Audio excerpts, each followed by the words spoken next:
Chapter 3.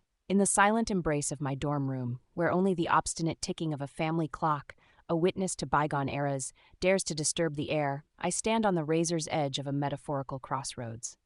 I'm entangled in an internal dialogue, juggling persuasion and comfort, facing the decision that looms before me. Eva the rational, the embodiment of my scientific mind, speaks first. It's a pragmatic solution, I assure myself. This part-time police assistant position fits into the openings of my university schedule. It soothes our financial crisis without conflict. But suddenly, Eva the bold, lover of adventure, challenges me. It's not just about scheduling, it's the call to adventure. The police force is about physical and mental demands, a world light years away from your technical projects and lecture halls.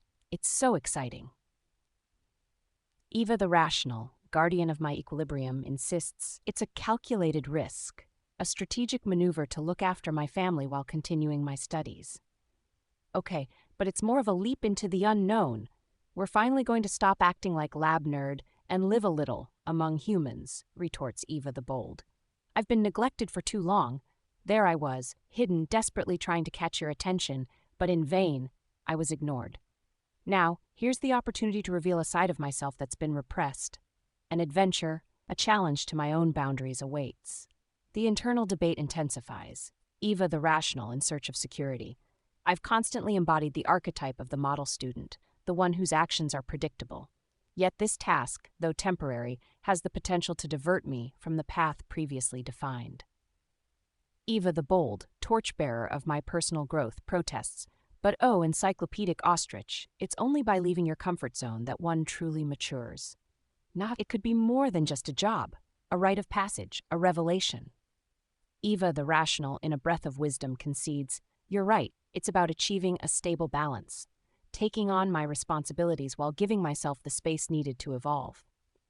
Then, with fierce determination, she concludes, I need further quantification of data, naturally. Precisely apprehending the magnitude of this commitment is of paramount importance. Eva the bold, with a hint of exasperation, exclaimed, you walking database, you just don't get it, but it's okay, as long as we embark on this adventure. With this new goal in mind, I sense a transformation within me. I'm no longer in passive waiting, but in active quest. It's the transition from contemplation to action. It's time to turn obstacles into stepping stones. Back at my desk, I open my laptop and begin delving into the world of the police force aid. The soft glow of the screen in the dimly lit room casts a focused light on my task. Websites, forums, and official documents become my guideposts as I navigate this unfamiliar territory. The more I read, the clearer it becomes that this role is a significant departure from the academic world I'm accustomed to. The requirements list not just academic qualifications, which I meet easily, but also physical fitness standards and psychological resilience. I pause at this, a twinge of apprehension coursing through me. My life has been about mental challenges, not physical ones. As my research delves deeper into the specifics of the police force aid, I find myself confronted with the realities of its demanding nature. On the screen, a detailed breakdown of the training process unfolds, outlining 3 key areas: combat training, parkour training, and hacking software. The combat training section shows rigorous physical conditioning, self-defense techniques, and tactical combat scenarios. The images of trainees engaged in intense physical bouts send a ripple of intimidation through me. My physique can best be described as yoga mat ready, rather than combat ready. I'm more the type to gracefully hold a tree pose than to charge into a melee. Honestly, put me in a combat arena and I'd probably try to meditate my way out of a headlock. The thought of me in the midst of intense combat training is like imagining a librarian in a mosh pit, theoretically possible, but wildly out of place. Then there's parkour training, which involves obstacle courses designed to test agility, speed, and endurance. The videos show individuals vaulting over walls, sprinting, and navigating complex courses with a level of athleticism that feels worlds away from my capabilities. The thought of undergoing such training is daunting, to say the least. This feels about as natural to me as a cat voluntarily taking a swim. Honestly, the closest I've come to parkour so far is navigating a flight of stairs while balancing a massive, awkwardly shaped prototype robot. It's like an obstacle course designed by a mad scientist, where the challenge is to avoid a spectacular tumble while ensuring the robot and I make it in one piece. My physical activities have always been more about balance and inner peace than adrenaline-fueled challenges. Amidst these daunting prospects, there's a glimmer of familiarity and comfort: the hacking software training. Here, the requirements speak my language: coding, encryption, cyber defense tactics. As I pore over the details, algorithms, programming challenges, network security, I feel a resurgence of self-assurance. This is my playground, where lines of code and cryptographic puzzles are the obstacles I know how to tackle. It's in this aspect of the police force aid program that I see a clear opportunity to not only contribute but to excel. A wave of courage begins to wash over me. It's a reminder that even in unfamiliar waters, I carry with me a raft of skills and experiences that can help me stay afloat and navigate the currents. However, the stark realization hits me. Success in just one area isn't enough. To be accepted into the police force aid, I must pass the tests in all disciplines. The idea of excelling in hacking is overshadowed by the physical demands of combat and parkour's training. My muscles twitch and sweat beads on my forehead. Is that a wave of dizziness that washes over me? My fingers start tapping on the desk in a nervous rhythm. With each tap, I'm reminding myself to stay calm. Shutting my laptop, I lean back in my chair, my mind a whirl of thoughts and emotions. This is more than a job. It's a venture into a world that requires a different kind of strength, a willingness to face challenges far beyond my experiences. The realization is sobering, yet there's a part of me that feels invigorated by the thought of stepping out of my comfort zone. This decision, I understand now, is not just about aiding my family financially. It's about challenging myself in ways I never imagined, about discovering aspects of myself that have remained untested. In the solitude of my dorm room, the evening light casting long shadows across my desk, I sit with my thoughts, the weight of my decision pressing heavily upon me.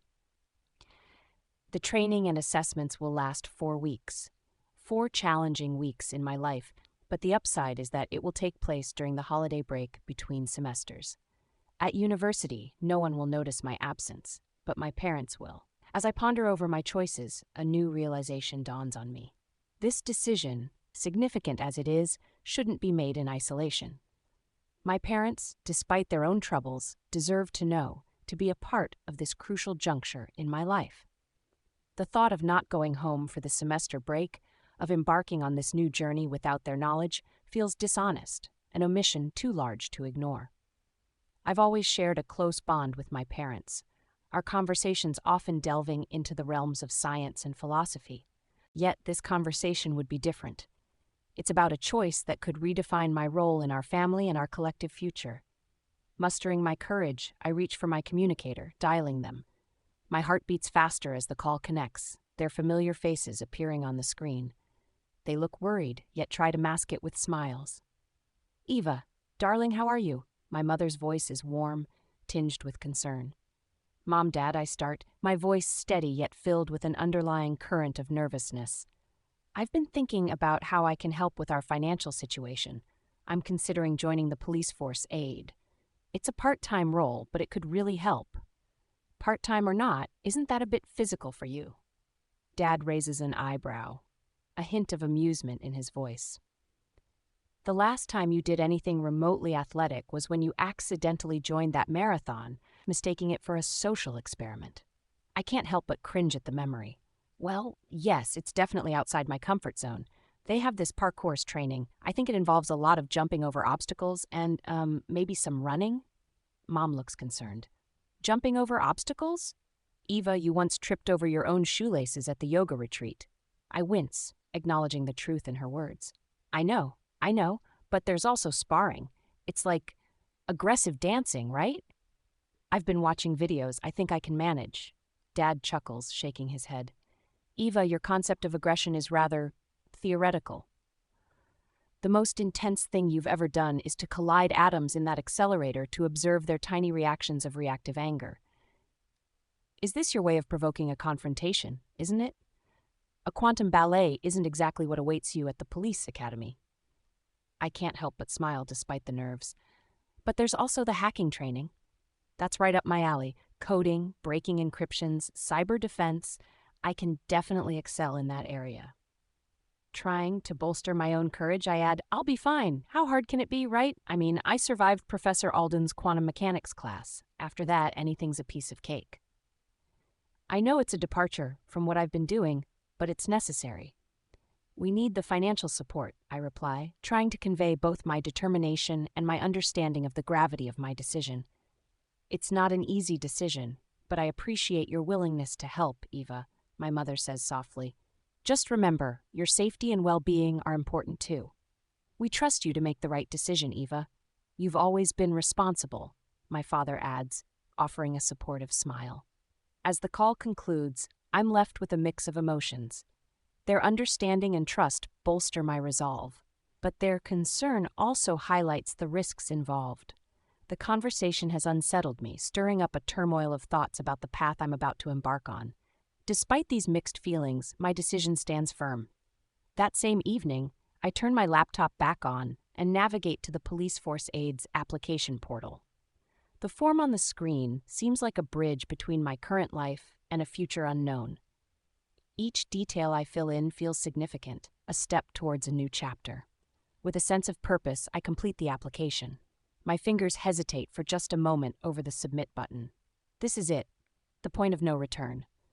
I take a deep breath and click, sending my application into the digital void.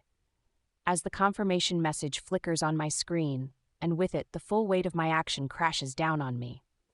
What have I done? In just 2 weeks, I'll step into the police academy, diving into a future I had barely imagined. The reality of this rapid shift hits me hard, but well, no time for doubts or second thoughts. It marks the start of a new chapter full of unknowns. Eva the Bold, it's your time to shine.